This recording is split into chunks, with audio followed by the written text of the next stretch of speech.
ಇನ್ನು ರೇಣುಕಾಚಾರ್ಯ ವಿರುದ್ಧ ಶಾಸಕ ಬಸನಗೌಡ ಪಾಟೀಲ್ ಯತ್ನಾಳ್ ಕೆಂಡಾಮಂಡಲರಾಗಿದ್ದಾರೆ. ಕಿಸೆ ಕತ್ತರಿಸೋರು, ದಲಿತರ ಮೀಸಲಾತಿ ಕಸಿದವರು, ವಿಜೇಂದ್ರ ಪರ ಬೇರೆ ಯಾರು ಇಲ್ವಾ ಮಾತನಾಡೋದಕ್ಕೆ ಅಂತ ವ್ಯಂಗ್ಯವಾಡಿದ್ದಾರೆ.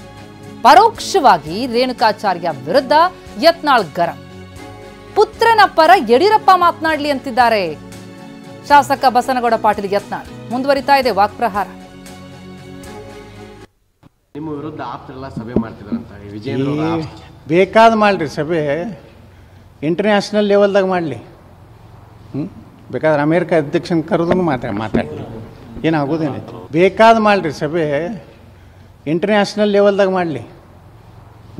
ಬೇಕಾದ್ರೆ ಅಮೇರಿಕ ಅಧ್ಯಕ್ಷನ ಕರೆದು ಮಾತಾಡಲಿ, ಏನಾಗೋದು. ಸಭೆ ಮಾಡ್ತಾರೆ ತನ್ನ ಟೀಮ್ದು ವರಿಷ್ಠರಿಗೆ ದೂರು ಕೊಡ್ಲಿಕ್ಕೆ ದೂರು ಕೊಟ್ಟು BJP ಕಾರ್ಯಾಲಯದಲ್ಲಿ ಒಂದು ಪೂರ್ತಿ ರೂಮ್ ತುಂಬೈತಿ.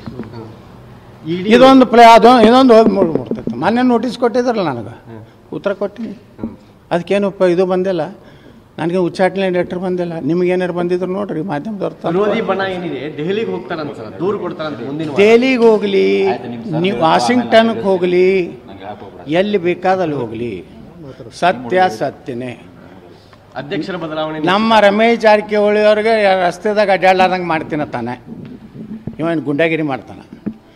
ನೀವು ಮಾಧ್ಯಮದವರು ಎಂಥವ್ರು ಸ್ಟೇಟ್ಮೆಂಟ್ ತೊಗೋಬೇಕು ಗುರ್ತತ್ತನ್ರಿ.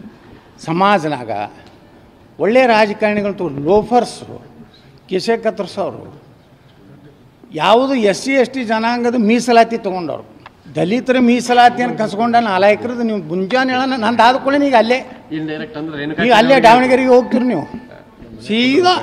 ನೀವು ಫೋನ್ ಮಾಡಿ ಹೇಳ್ತೀರಿ ಯತ್ನಾಳದಾಗೈತೆ ಅಂದ್ಕೊಂಡು. ನಿಮ್ಗೆ ಯಾರು ಸಿಗೋದಿಲ್ಲ. ನೀವು ವಿಜೇಂದ್ರ ಪರವಾಗಿ ಮಾತಾಡೋರು ಚಲೋ ಮಂದಿ.